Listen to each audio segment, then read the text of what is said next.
Okay. Yeah. That's fun. Good evening, everybody. I'm Janet Sarbanes. This semester, I'm the acting director of the MA Aesthetics and Politics. Thank you for being here. It's great to see colleagues from the art school and people from all over CalArts, as well as our MA students. I'm delighted tonight to welcome Denise Ferreira de Silva, who is the 2024 Theorist in Residence for the MA. Delighted to welcome her to CalArts. Denise is currently the Samuel Rudin Professor in the Humanities at New York University's Department of Spanish and Portuguese Languages and Literatures. Her artistic and academic work reflects and speculates on questions crucial to contemporary philosophy, political theory, Black thought, feminist thought, and historical materialism. She is the author of the monographs Unpayable Debt and Toward a Global Idea of Race in the edited volume Race, Empire, and the Crisis of the Subprime. And her articles have been published in journals such as Social Text Theory, Culture and Society, and The Black Scholar, among many others. Her artworks include 4 films, collaborations with CalArts alum Arjuna de Silva, and we'll be screening one of those films, Soot Breath Corpus Infinitum at Red Cat this Saturday with Arjuna and Denise in conversations. I hope you all can. Valentina Desideri, Poethical Readings in Sensing Salon. Her work as a thinker and an artist speaks to the concerns of the Aesthetics and Politics program and to CalArts at large on so many levels. And again, we're so delighted to have her with us. Since I first encountered Denise's thought in Toward a Global Idea of Race, I've been deeply grateful for the horizons it opens up for thinking about race and raciality, understanding race to be a theoretical construct, but one that cannot simply be cast aside. It must be thought through because it is central to modern global space and to modern thought, baked into it in ways that produce at one and the same time the others of Europe and the transcendental, transparent subject of the European liberal political and philosophical project. Unpayable Debt, Denise's recent monograph, continues his critique of colonial, racial, and capitalist structures and their centrality to the empire of transcendental. The unpayable debt of the title being the colonial debt that can no longer go unthought or unconfronted by those who owe it.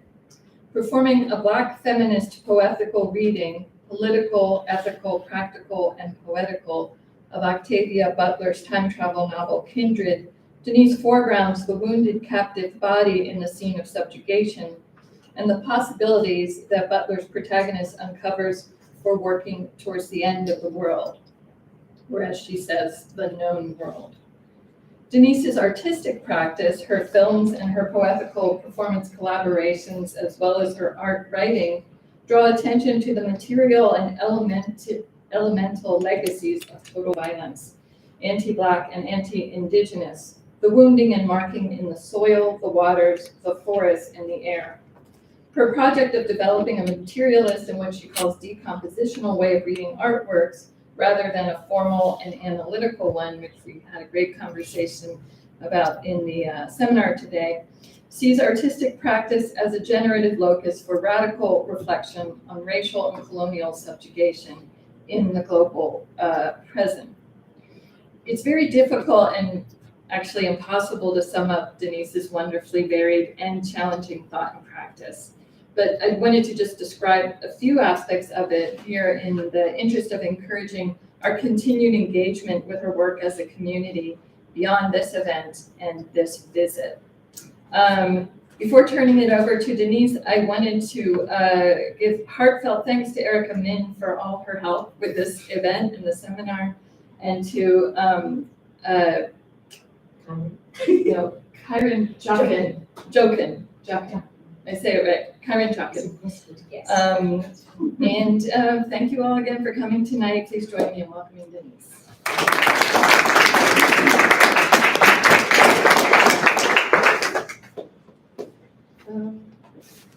Thank you, Janet, for these kind an introduction. And yes, and thank you for, let me just open this. And thank you for the invitation to spend this time with you all. Oh, and thank you for the seminar today. That was fun. That was really nice. And then, of course, thanks Erica and Karen and everyone who involved in making this visit possible. Um, so as I said in the seminar, um, this presentation and the seminar, they're all part of the same thing.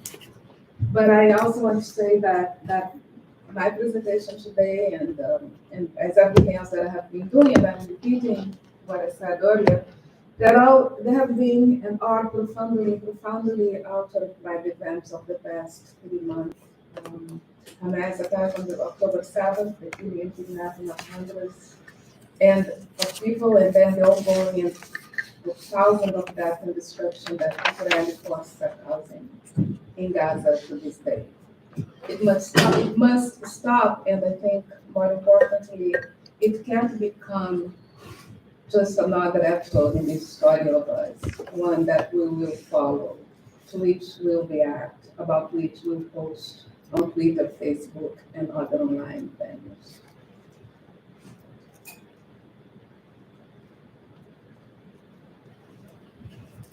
I started voice with story. Why story? And why the first person plural to qualify it? Why us? Why us delimit the story? What is it about? Whom is us? Why to focus on those whose story is on the what and the who? Well, I decided to use this in the title, these two words in the title of this presentation because this is how Charlie Brooker, the series creator, that's how he writes about Black Mirror. And I'm going to quote, each episode, says Brooker, has a different cast, a different setting, even a different reality. But they're all about the way we live now and the way we might be living in 10 minutes' time if we are clumsy. And if there is one thing we know about mankind, it's this. We are usually clumsy. And it's no use begging Siri for help. He doesn't understand tearful pledging. Trust me, I have tried. End quote. And yes, in the quote, Brooker uses mankind to name these we. And I think he does so to signal that each character, she, they, him, represents mankind, which is the old philosophical term for what we now refer as humanity. That's mankind, humankind is the main character in his plot. More precisely, what makes it perhaps one of the most poignant plots for a TV series of the past decade. What makes the story of Black Mirror enticing is precisely how quite directly and unapologetically it foregrounds the demise of subjectivity, of the figuring of the singular first person as the interior thing, as that which hosts humanity and harbors its principle.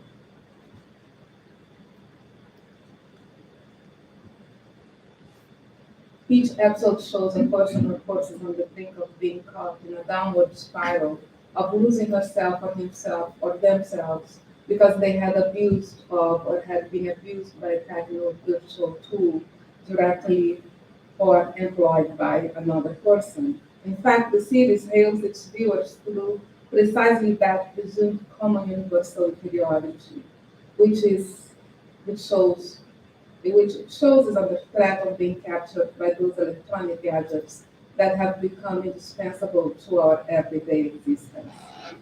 In a way, every episode repeats the cautionary tale, a 21st century version of the tale of Dr. Frankenstein and its creature. Can you play that now, please? Just remind yourself.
With Fargo, the new virtual assistant from Wells Fargo, you can pick up the tab even when you forget your wallet.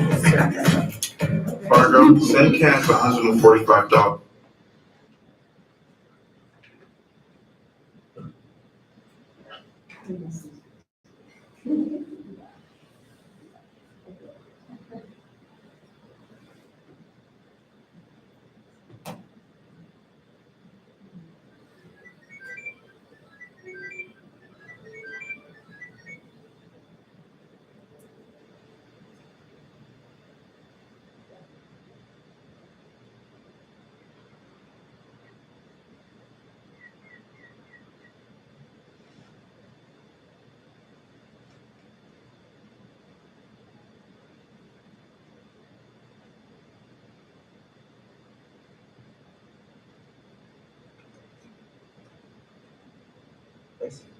Got you a smoothie. Got one for everyone, actually. Still a bunch of them for grabs. They're from the organic stall at the farmer's market? Sure.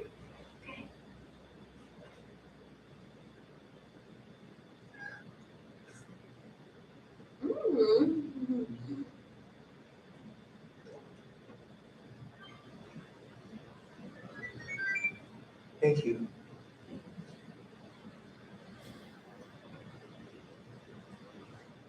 God, you're not talking to Jess. What? What happened? You and Gordon split up. Oh, Jess. We're on Gordon's side. Sure. Yeah, obviously. Jessica's an ass. He's great himself back. Of course, he drops from over 2 fries for this. But,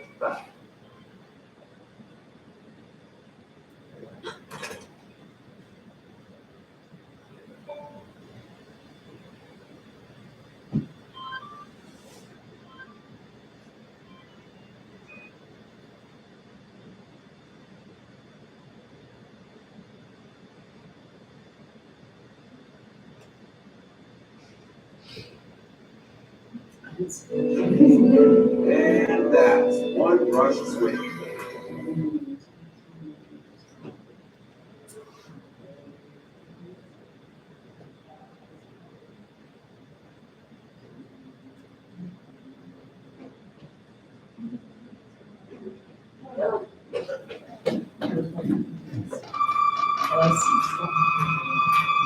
Rollo Hayes, owner, proprietor. Sure you want to do this? This place ain't for the faint-hearted. Sure I can handle it. Everyone can. What is all this stuff? Authentic criminological artifacts. If it did something bad, chances. So what do you say? You can but not tear. Truly heartwarming. How long can happiness realistically last anyhow? You never let him go. Show him how. You never say no. Thank you. Thank you. I just wanted to show these clips from the 3 episodes I'm going to be talking more about later today. Later today, later, towards the end of the presentation. And I don't know how many of you have watched Black Mirror. Okay, that's good. You know what I'm talking about. But what is Black Mirror about? What is that story of us about? Beyond being this, cautionary tale. I'm afraid not much, but also not much is more is needed anyway. The series manages to take a hold of our attention because of its form, not content. The kind of story of humanity it tells is what makes Black Mirror's tale effective as it gathers our attention. And what is that story? What is that form? Well, the general structures of the episodes recall what could be called the form, the narrative form, the kind of telling that played a crucial role in the cultivation of subjectivity and nationality. The 19th century novel, the literary form that was so central to the reproduction of the post-Enlightenment version of the subject, that is, the story of the inferior thing as subjectivity. But both as the singular person, as subjectivity itself, but also as part of the plural political form of the nation. The plot of the novel, as you know, is the story of a person coming into self-consciousness, usually in the form of a teleology, right? A narrative of self-development, which includes challenges and the facing and dealing with resolving that inner contradictions. Now, Black Mirror's story of us, which narrates the demise of subjectivity and not the development, the demise of humanity and not the development of subjectivity. Black Mirror differs from this post-Enlightenment form, the form of the novel, in important ways. Well, number one, as we know, it is an eschatological plot in which each character's predicament is told or experienced in the first person singular. So it does not figure the subject as a representative of a particular social group through a social category like gender, race, nationality, ethnicity, sexuality, etc. And yet it's not a post-racial or colorblind universalist presentation either. That is an effort to do both, to be inclusive and to have a diverse cast, while at the same time avoiding stereotypical gender, sexual, national, racial diverse characters, or anything that gives a sense that the story is one of a particular group of persons, in the ways in which these are defined by the social categories. Now, I haven't seen the latest episodes, so I'm talking about just the ones up to, I think, season 6?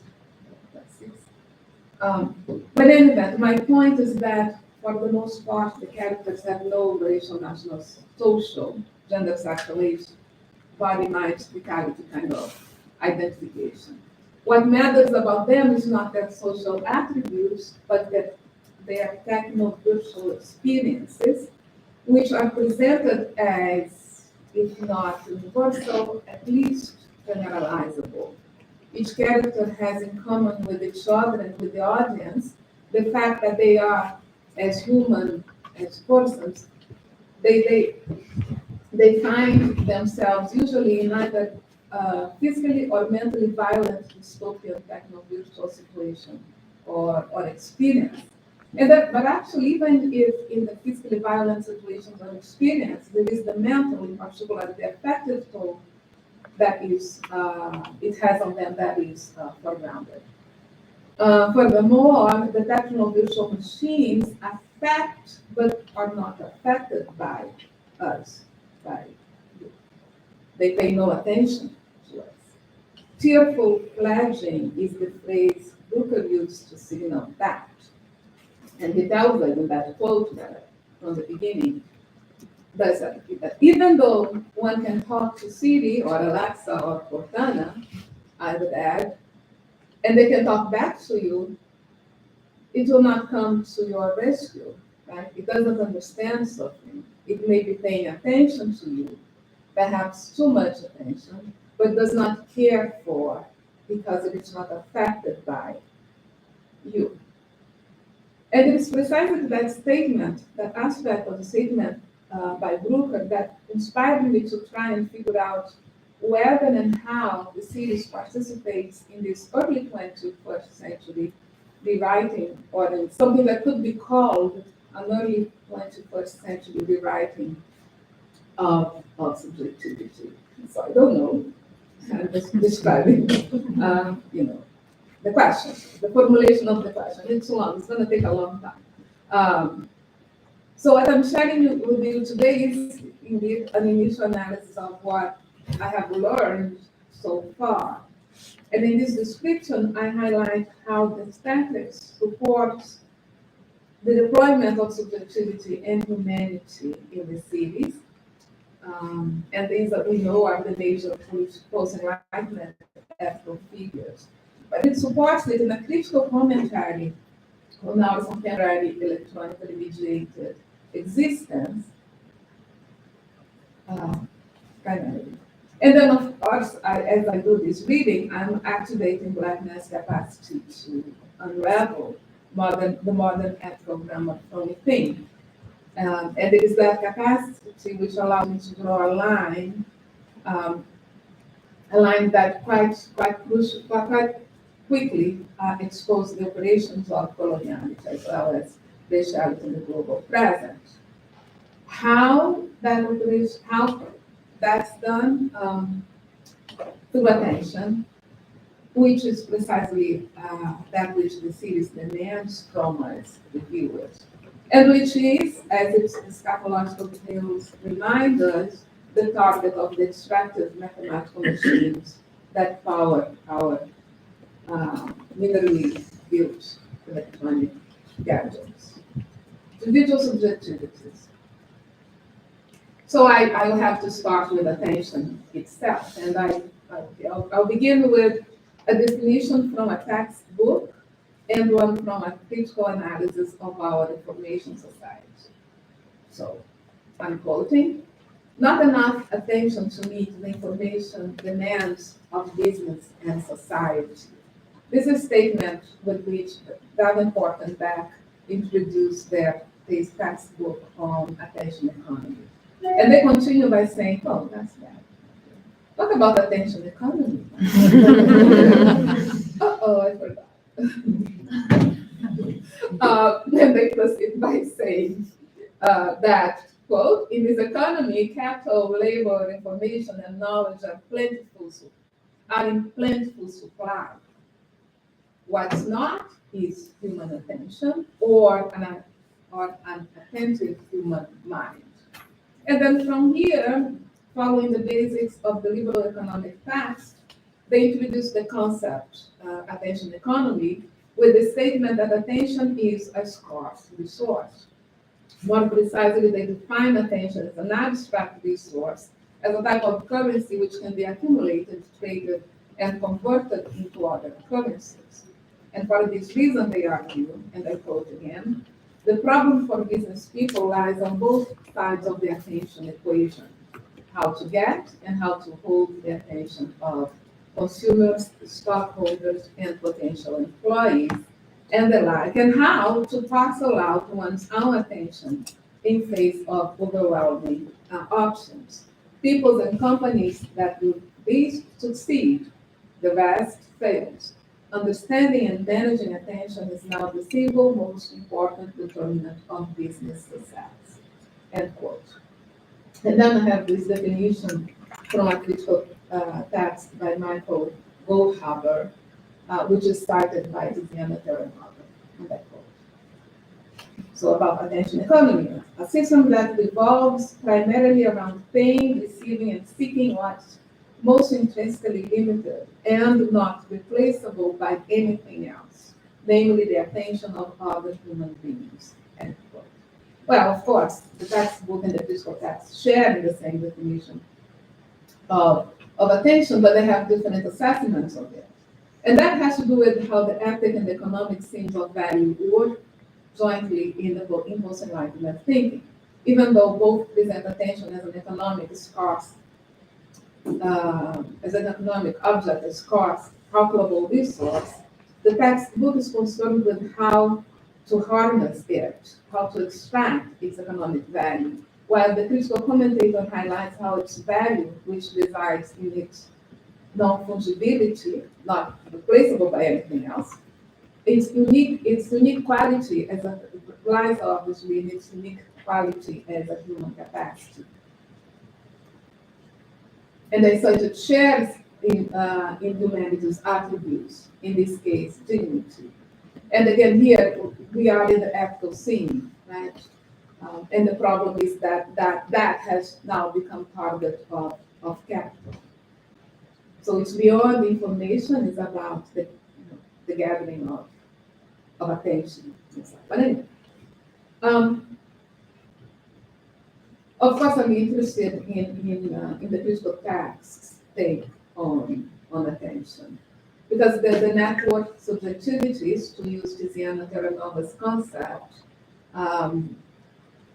using it to describe those Bruckner's series hails, when the subjectivities are mobilized, when they are engaged, when engaged, they become attention-giving and attention-gathering entities.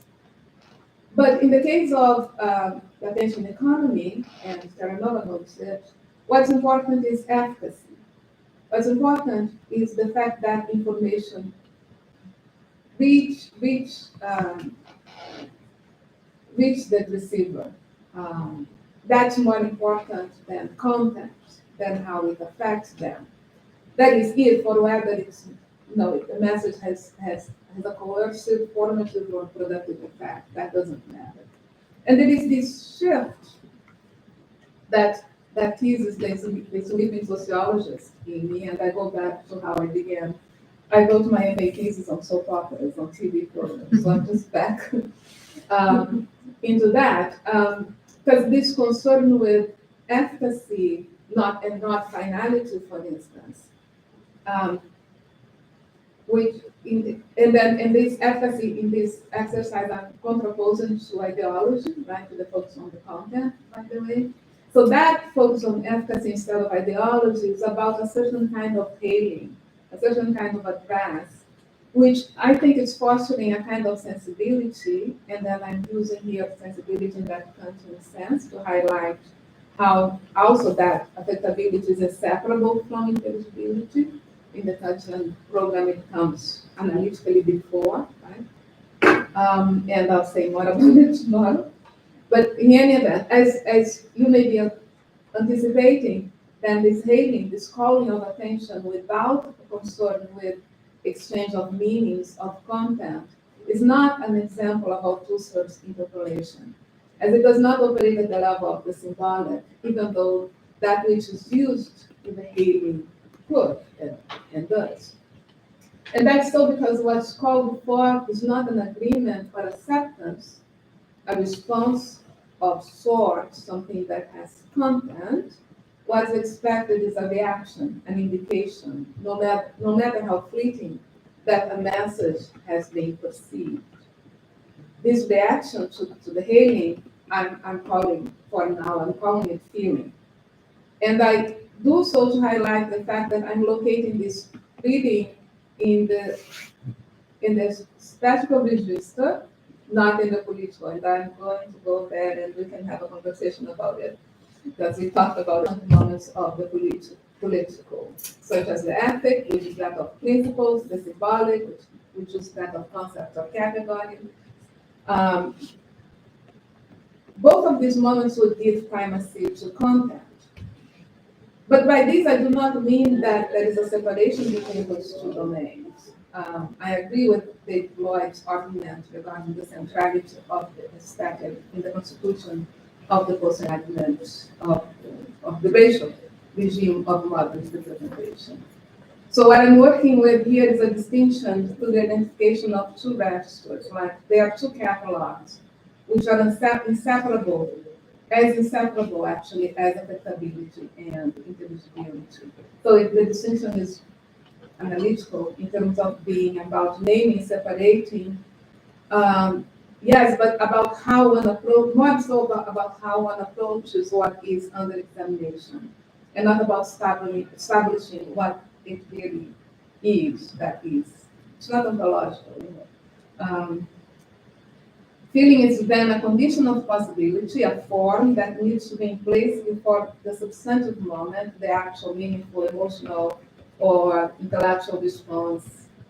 That is, before I respond, I need to feel the need, desire to signal that I have attended to, as I indicate that I was affected by, that thing. So feeling is about that moment. How exactly I was affected, that I am affected, is not that relevant, does not matter to the counting of the actions of Facebook, Twitter, TikTok, Instagram, whatever. So like thinking this distinction, thinking about those moments, it happens to me a lot when I have to stop and think about which emoticon to use because it's not clear if it will be understood that I'm angry at the same thing the person is angry at and not angry at the person. So that's what I'm thinking. That is anyway. Two brief comments. They make this less vague or maybe not. It's too abstract. So first, Terranova's account of this shift in regards that as one from finality to efficacy, from why, what to that, takes place. To me, it indicates a departure from the significance of content, like for instance, Porter's classic view of the role of communication in the constitution of a collective identity, and also of the human as a person, which highlights the content of human exchanges, or even, Habermas, like, I don't know, I shouldn't talk about him, but anyway, Habermas, I did that. I wrote it before his latest, but anyway, Habermas' thesis on the centrality of communication to social interaction, right? And it's all about content. A significant difference is that information theory assumes separability and does not presume or expect the kind of mutual understanding that's crucial to Herder and Habermas when they describe the very condition of possibility for it. And then the second point concerns phenomenology's notion of intersubjectivity, in which if efficacy is not an issue, because here the meaning is in the mind of the receiver and the sender, not in whatever is exchanged or as content or as matter. Hence, problems such as noise is relevant under the presumption of difference. If identity is presumed, then noise is not much of a problem. So it's not about communication. Anyway, what I would like to highlight is that, as Zoranova argues, the social network condition, which here I'm using as a descriptor for our 21st century conditions of existence, it is computable. The web of interactions that occur in these techno-virtual scapes are very much structured, accommodating individuals, to use Deleuze's helpful to this exercise term. Now, these individuals are not counted as bodies, as you know, but as splits, as reactions. Likes or any other reaction are not signs of but full expressions of affection. With the format, taking the format, not the emotional, the content. Okay. And that is, that happens because attention has been gathered. That gathering has taken place, regardless of whether the message makes sense. So when posting online, whichever, or even using WhatsApp groups, one seeks to affect not someone in particular, but as many as the most of those one already has in the circle of followers or fans. So and social media profit from you giving time, attention to trying to affect what you do, because the more people you affect, the more valuable you are economically or actually socially. In some misbehaving, that is the extracting of attention, which takes place in almost no time, is a means for enabling what is in fact profitable in this economy, which is the mining of affection, which is what the counting of the actions gathers, and the platform sells to advertisers and other business. Like other sectors of global capital, such as the financial market, the attention economy is extractive, not productive, and as much as the techno-virtual infrastructure of financial and attention capital needs, it needs as much as the techno-virtual infrastructure of financial capital, attention capital needs the mining of minerals to build and run its machine. Of course, that I'm saying that it continues to extract human time in that other ways, but also in primarily in the form of attention. And it does so in these other ways, whether it's in the ever-expanding economy, service economy, that's through Uber delivery, online shopping, in which no one's paid to spend time doing the physical work of putting things in the shelves, but we spend lots of time doing the mental work of searching and then looking at this, of searching online.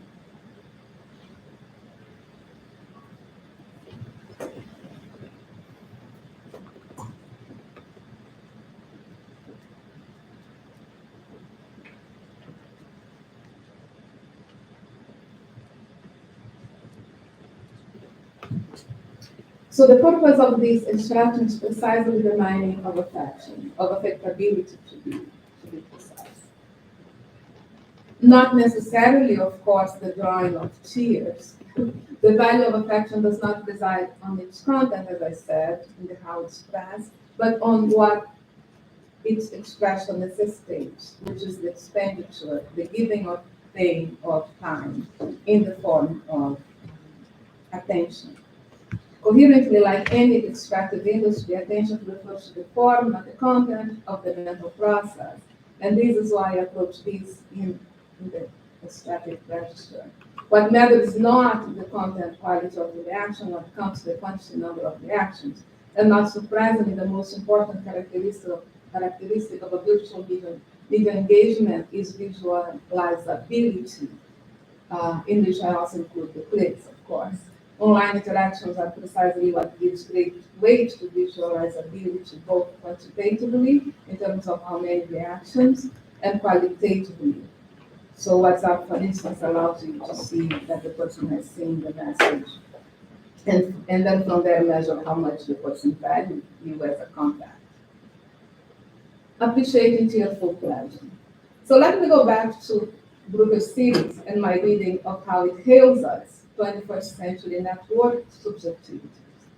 That is, I'm interested in how it affects us when it describes the many possible horrifying ways in which we can be dominated and degraded by the machines, electronic and virtual, that have been designed for extracting our attention. And then I have another footnote. If you probably have not noticed, but that I am not using any writings about Black Mirror. Usually you go through the body of literature. It does exist, and I read lots of things. I stopped about a year ago, and I had not been able to find any writing that does not share the same analysis as Google.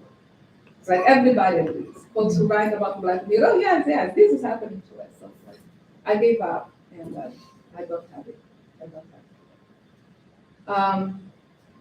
But I think what's interesting also is, and doesn't explain that situation, doesn't really, I don't want to explain it, but it is true that Black Mirror itself is a critical text. And it draws from the same literature as the critics. The guy did read the words. His visuals are the visuals, and he was thinking about the visuals. So, and, you know, something that it shares with the folks who write about it. It's like, for instance, Black Mirror's critical commentary does not address the economic dimension of the attention economy as much as it does what I'm calling here with Tiziana Terranova, its social dimension. The series thrives in the ethical theme of that. And expectedly, even the most superficial one will find, even the most superficial reading of it, will find that the concept of dignity organizes its critique of the electronic virtual social environment. And it's, you know, as it is that the main signified of a threatened humanity. So of course it makes sense that dignity would have such a crucial role in Black Mirror's critical commentary on the present, because we have to recall how in the past 30 years or so, dignity has been the main concept in the global text that is in the new liberal framework, as you know, the new liberal framework consolidated in this last phase of the assembling of the global economy in the 90s, early 2000s.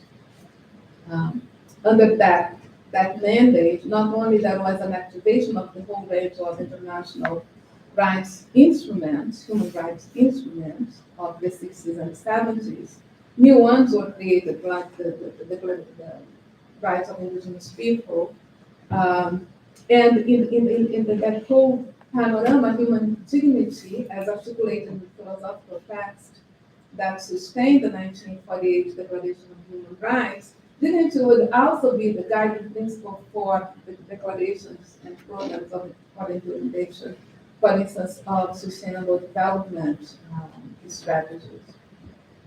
So this expansion of the human rights agenda that we saw over the past 30 years to include women, indigenous people, people of color, LGBTQI plus folks, it appears to be realizing actually this post-enlightenment image of the human, like that figure with dignity, which is this ethical principle that presupposes that the presupposes and protects the multiplicity that makes up humanity's particular kind of, as a particular kind of unity. But as we know, that ethical figure, humanity, the one that holds the principle of dignity, has not ruled alone over in the post-enlightenment political architecture. Humanity and raciality jointly govern the 20th century political text, in which both theories of the human served as a basis for juridic domination, economic expropriation, and ethical exhortations, both denounces and also for cases for the denial of, and also for claims for justice. In the first half of the century, last century, raciality in the anthropological text figured the intrinsic multiplicity set characteristic of humanity, and indeed it served for justifying capital's imperial inroads in Asia and in Africa and Asia Pacific. In the second half, the fundamentally violent character of raciality, thinking about the U.S. violent repression of the U.S. southern states, violent repressions of civil rights movement, violent actions, but also thinking of the compelling repressions of Black Panthers and other black action organized groups. So these exposed. Oh, sorry. So that was exposed, and Once black liberation was added to the Cold War measures that supported the ideological war, I'm not going to go back to these. What I'm highlighting here is that the Charlie's function with this dilemma has been primarily to guarantee white Europeans retaining occidentality, which is the concept, the philosophical concept that assures dignity as a trait intrinsic to the human. So, through the joint work of humanity and raciality, we find that dignity would not extend to have every human being, not everyone's rights were supposed to be recognized, protected, etc.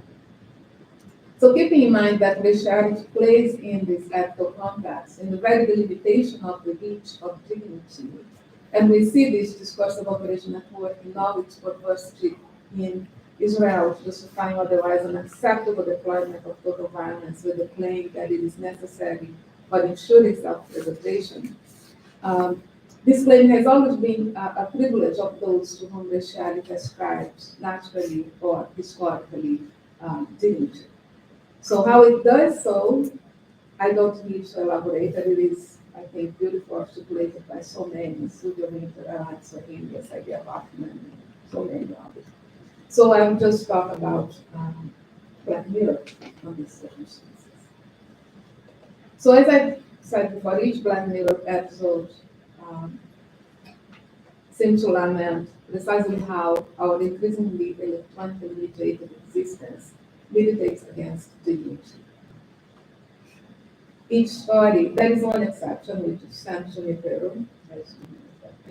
Each story seems to tell us of the indignity of having one's body or mind controlled by codes.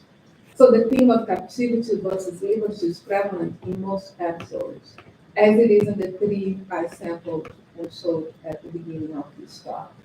50 million merits, which is also about how the workers have their kinetic energy extracted while watching TV, but it's also about the fantasy to be on TV, in that we find the commentary on the indignity of alienation, lack of privacy, which is what dominates that, right? In the ways in which the workers live, which is totally, completely mediatized existence. Nosedive is about the downward trajectory of Tracy, that woman who sacrificed her self-esteem in order to achieve a higher status. It's a commentary on the indignity of ambition.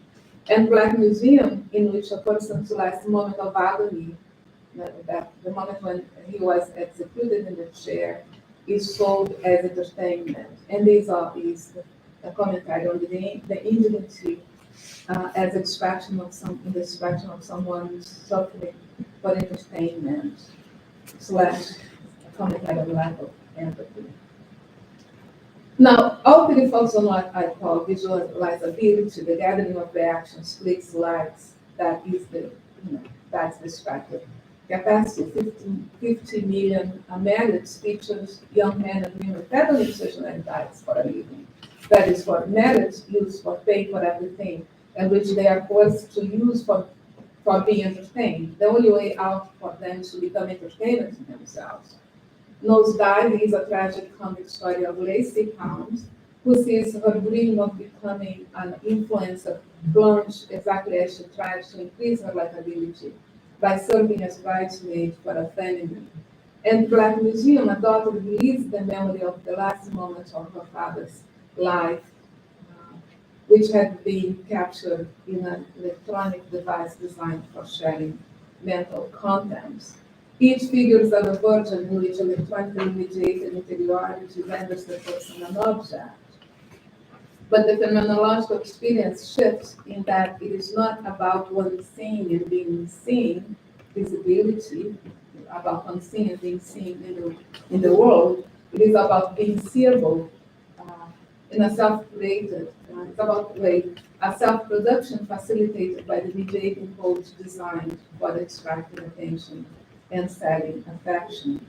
Again, in 50 million merits, they spend most of the day cycling, and then they go back to their rooms alone and are forced to watch and be watched on TV. attention to one another is mediated through avatars on the screen. In those dives, there is that's present, but it is mediated by the phone screen and the repeatability scale that forces everyone to try and please those on higher scores. In Black Museum, the machine transfers content from one brain to another. It transfers consciousness, that is attention turns into consumption of somebody else's mind. All three episodes portray a racially democratic dystopian world. It's racial not it is racial, not cultural or multicultural, because cultural difference plays no role here. The only difference among the characters is the physical, not the phenotypical. And it is inhabited by humans experienced in different degrees and moments of indigeneity. And the crucial signifier here is fungibility, because which we see it is about the connection between being countable and being profitable, not being exchanged by something economic. In this world, the person's value is tied to how they appear, phenomena, not to what they are, phenomena. And this is not then the scene of ethic judgment. That how is measurable, comparable, quantitatively in terms of having enough credits to consume entertainment, between merit, the readability score in those dive, and qualitatively through the possibility of having one's consciousness consumed, Black Museum. So here, fully indignified humans, those of Black Mirror's world, these individuals, they experience and they're willing to be mediated, they are willing to have their experience mediated by gadgets that extract their attention in order to market their capacity to affect and to be affected. That is, which is given by their interiority or whatever it is produced of it. Their wants, desires, pains, sentiments, memories. The series plot is a story of us, one which is so effective precisely because it hails its audience in the same way as the techno-virtual tools in this size do.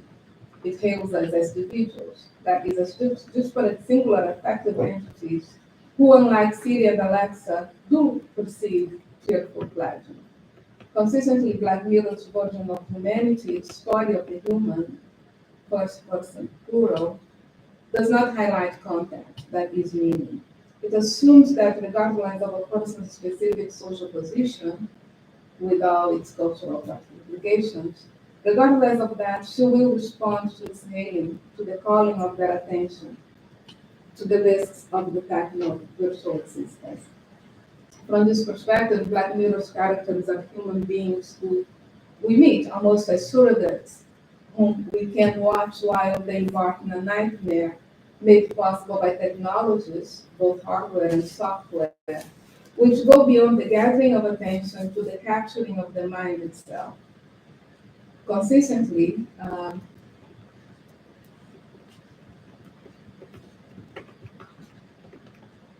that is, no, got it. So anyway, precisely that we, as in look at what could happen because we are clumsy, we, as well as the form of the story, precisely that we, as in look at what could happen because we are clumsy, as well as the form of the story, that it is an eschatology, a dystopian tale, that gives that gives the series creators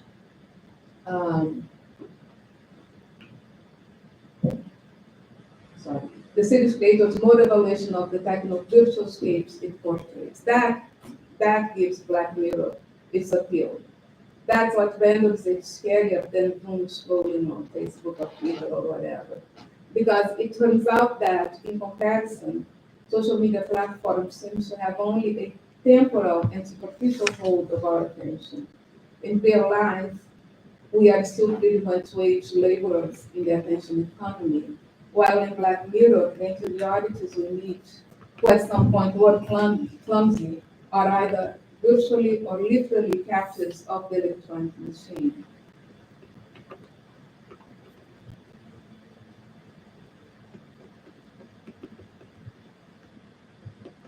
So far I have just highlighted humanity, how humanity is figured here, but that is the other one, there's more to say about the other companion in that.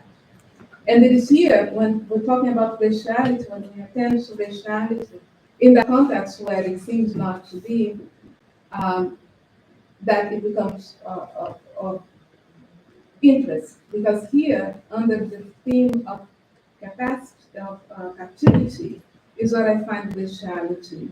And, as expected at the time, humanity comes to the fore. I find raciality working underground, um, and in this case, through the category of blackness. Not as usual, through its tools such as the signifiers of cultural difference and racial difference. Raciality is at work here, but not in ways immediately recognizable, due precisely to the absence of exclusion and discrimination, or the absence of stereotypical non-white characters or explicit reference or celebrations of diversity. None of that is there.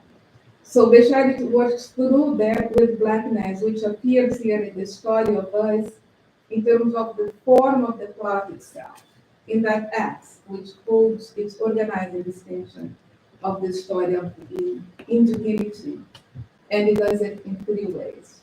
As it is expected, every time the pair captivity as versus liberty has been activated in the post-Enlightenment political commentary, blackness figures throughout metaphorically in the general commentary on the situation of humanities this day.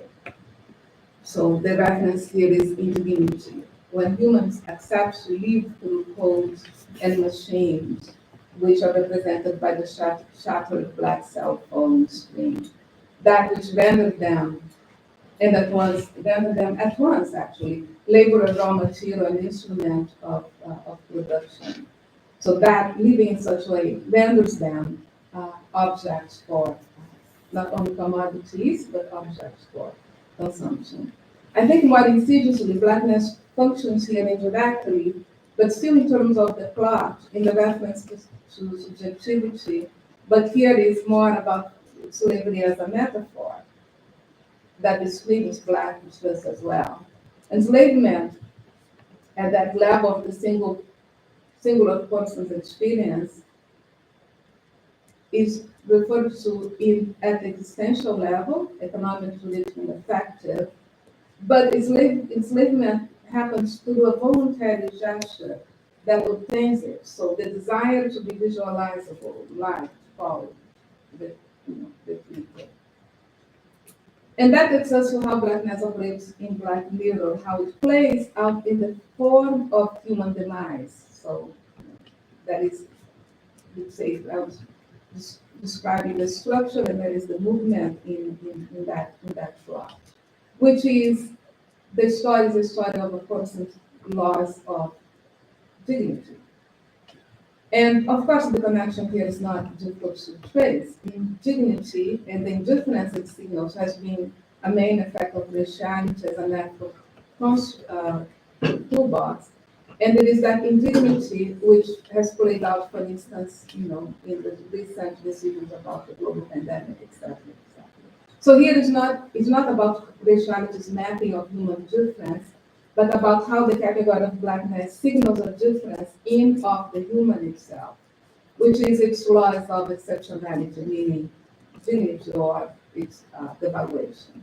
And it happens when it's reduced to that which modern thought has always presented as problematic characteristic of the human, because of how it shows how close it is to the brutes and savages, to the racial others of Europe, namely affectability. So using blackness as a metaphor of justification that obtains the pairing of captivity versus liberty and then self-enslavement, that allows for the articulation of difference within the transcendental ethical concept of humanity, which it usually does by indicating which one of the multiplicities it encompasses has dignity, that I'm talking about raciality. In the case of Black Mirror, the latter are the ones who do not yearn to be visualizable. But, well, let me conclude with the question, which the obvious one, which is about and then Brooker says, let me quote, the black mirror of the title is the one you find on every wall, on every desk, in the palm of every hand, the cold, shiny screen of a TV, a monitor, a smartphone. Okay, taking the three aspects of the work that blackness performs in the plot, right, in the form of the story of as it tells, or how it tells the story of us, the conclusion can only be that Black Mirror's critique of our techno-virtual present is blind to racial segregation, in particular to Black segregation. Not because it's colorblind, um, though that argument can be made, but because it, like the critical discourse from which it gathers its materials, it cannot see itself Black, or how is Blackness is a or its condition of possibility. That is, blackness is the operative signifier in the story of as it tells, in its form, in how it describes the demise of subjectivity, which is the story of relinquishing dignity as laws willingly losing liberty to those gadgets. That one does so by allowing oneself to become captive of technological machines. That black screen figures the disappearance and visibility of the human in the code that allows for visualizability of today's network subjectivities. However, that black skin as a metaphor for the site of extraction of attention and exploitation of affection is also a reminder that much of the work of blackness as a tool of power has been surrendered an effect of nature, a datum, the very past Black Mirror recalls is slavery in its rendering of a future in which capital lives off humans' bodies and minds as raw materials, workers, and instruments of production. That black screen, the object to whom Black Mirror's characters appear unable to resist, much like the category it cannot but recall, also refer to the material conditions, both in the historical materialist and in the raw materialist sense. The material conditions under which visualizability has become crucial. Looking at the screen itself instead of watching its content, one cannot but recall the cycle of extraction of minerals and exploitation of labor that rendered these techno-virtual scapes possible and profitable. That is, if one look at the black screen itself, focusing not on its content, the purpose of the message it conveys, not in its form, how it conveys the message, or even efficacy, if it hails the viewer successfully, but it focuses on its materiality. And I mean that of which it is.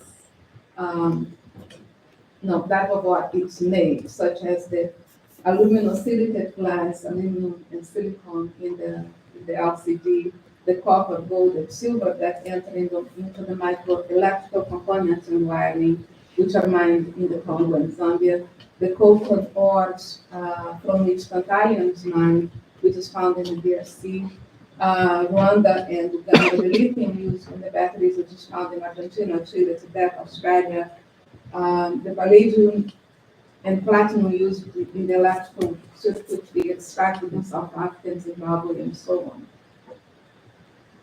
Yet, precisely because blackness, as a reminder of how capital accumulation has always been contingent upon extraction, which facilitated by the exploitation of native lands and slave labor, it also demands attention to aspects of contemporary existence of economic and political significance, such as how, the how of the infrastructural conditions, electronic and virtual, that which is the conditions of existence that are, or conditions of production, if you want to call it, that are occasioning the demise of subjectivity and humanity that Black Mirror tells. And it's reminding us, it reminds us how that demise is also relies on the operation of coloniality as a modality of subjugation and its mechanisms of total violence. And then, of course, the symbolic tools of raciality. that's so that these remain operative precisely because neither retention formal transcendental nor negated temporal transcendental have managed to accomplish what they make thinkable and necessary so as subjectivity and humanity can try, which is self-sufficiency or self-identity and comprehensibility, whether it is epistemological or ontologically posed. Thank you for your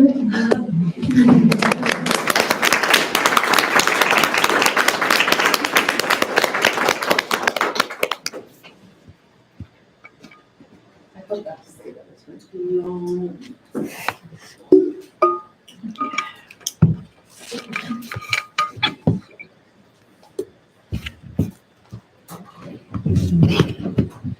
We have some time for questions or comments, thoughts. I've just been thinking a lot about what you're talking about the mode of satire and the inevitability, or seems, I mean, satire seems to work through reversing notions of dignity or unveiling any illusion of dignity. I'm just thinking that one of the precursors, one of the things shows that Charlie worked was called Day to Day. It was like to send up news items, and one of the things they proposed was they'd show something and then they create a video that seems to pick something in the newspaper and show it to people and say, oh, look, what do you think about this? And so we as the audience watched people react to something that they thought was good. And one of them was, oh, we're going to clamp, like you do with reels, we're going to clamp homeless people. And so they have this thing, this kind of, in other words, taking something to its logical conclusion, and the indignity of being homeless and also then being clamped. And then they go around asking ordinary people this thing, oh, what do you think about this clamping? So, well, I don't know, I'm not sure. They just say, well, I suppose. And we, laugh at that. And it seems that was from the 1990s, so in other words, last century. I'm just thinking that that mechanism of showing us our own capacity to kind of remove humanity from some place. Is that 21st century? I mean, I know you're saying you're doing it through the screen and already with extraction and blacks and attention, or what you just did. But I'm trying to kind of see to further back in a satire, something which I don't consider in my proposal, that takes something to its logical conclusion and shows us that civilization is built on this kind of facade of dignity. Yes, but then we could also, and it's nice the way you described it, because you could also see it as kind of is the same plot. So what happens when we become object, when we have this distancing, and then the humans are treated in a way which is not how we would treat humans, and then how we respond to that, right? We respond to the objectification.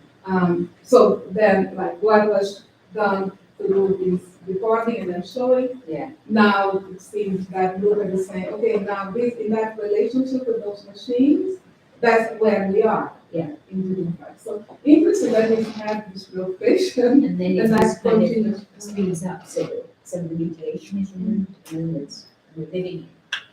Yeah, we're doing it, right? Yeah, it's no longer somebody else doing it. Yeah. So it is, it's interesting to think also about, the question is about whether, and then I say that and then I have an answer. So about whether we can track that same process, that same plot, right? Let's call it a plot, happening even in other moments. And I say that because it just reminded me of this idea of Hoffman's discussions of, as she calls those scene of subjections, but the scene of subjection in which empathy is supposed to be happening between the abolitionist and the enslaved. But actually what happens is a vacating of whatever humanity of the slave was there, which is occupied by the abolitionist. So it's that same movement of, somehow locating that human, displacing that human from, the proper, the only acceptable position, which is that of the subject, right? Which also includes that anything that happens to me, somehow I have to say that I am the agent, to use the term of that. Or he is the only, his needs are like collapsing at the mediating process. Is there a way for us as an audience in that to actually feel safe, to feel comfortable, to feel that we're watching that, or do we then become more and more horribly embroiled in it? Isn't it a point that says that to kind of make us conscious of something that we're doing, and but the possibility, this is the possibility of reacting to that and changing is also is being pulled down. But maybe the good thing about it is that we just realize that there's always an illusion anyway. Right, that control, that, that objectification. I mean, the very distinction between object and subject is a problem, and that we have never been secured in not being object, as it is, like they're doing of it. It's which means that maybe it means that we have to learn not to be safe. But I don't think we are. We should. I think, given what's happened. Yeah. So that's the other way. I think that's the way, because if not, we keep repeating that same plot, right? So in the 19th century, the narratives of self-development on the one hand had, on the other hand, this gesture of occupation, or in the rendering of the other human, there is anything else, or anything, and anything else that would have been there. That could, like, just use Sylvia Winter's, Sylvia Winter here, that could give us some sense of some other way of thinking about what human should encompass, right?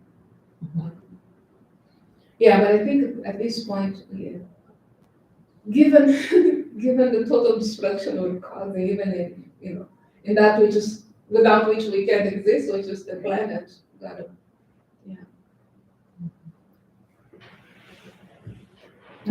Yes.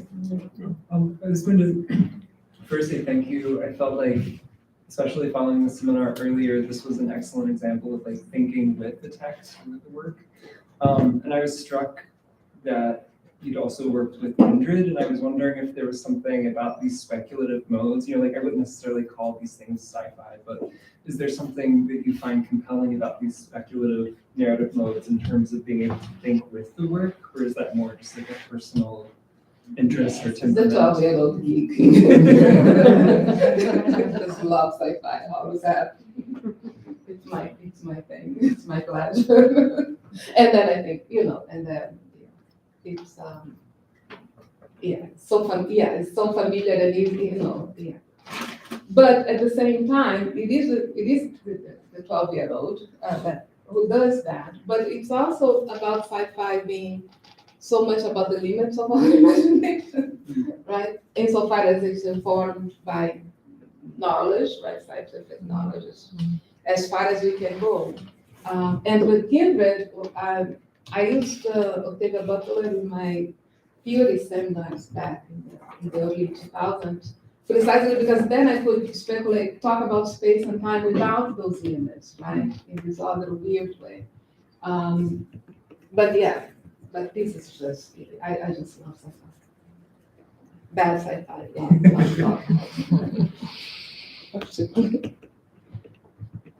So Black Mirror was really irritating when I was like, it's everything that we're thinking. Like, it's not bad, it's so intelligent, even though annoying, because he's so annoying. But,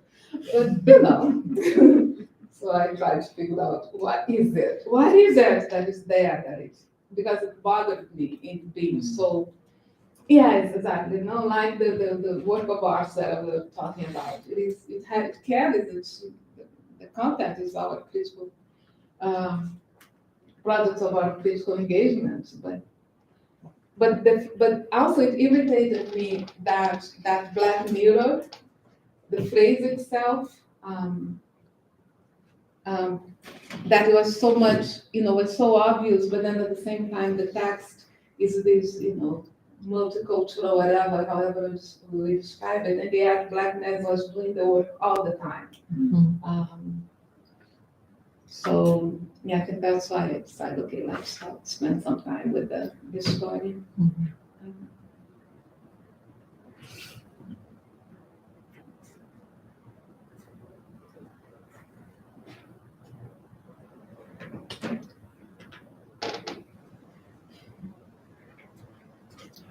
Have I exhausted you? No, what happened? Not yet. I have a maybe existential question. I'll try to be clear about it.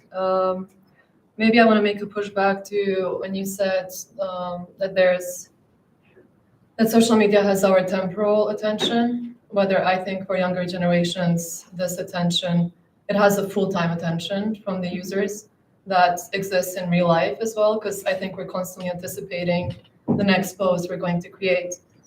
And also thinking back to the concept of refusal, I was wondering if you think that there's hope in technological refusal and while using the technology. So like the technologies that we are interrogating, can we resist them through the interrogation, or do we have to get rid of them?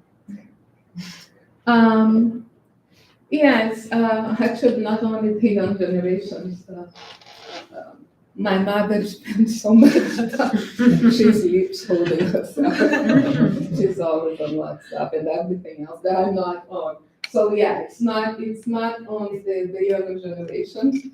But I'm highlighting. I think we could say that it does have maybe more of our head space than our head time. We do some other things, right? It's not only full time, but it is a lot. And at least because if you're not there, you are super preoccupied to see if somebody has whatever, react and whatever. So I take the pushback and say yes.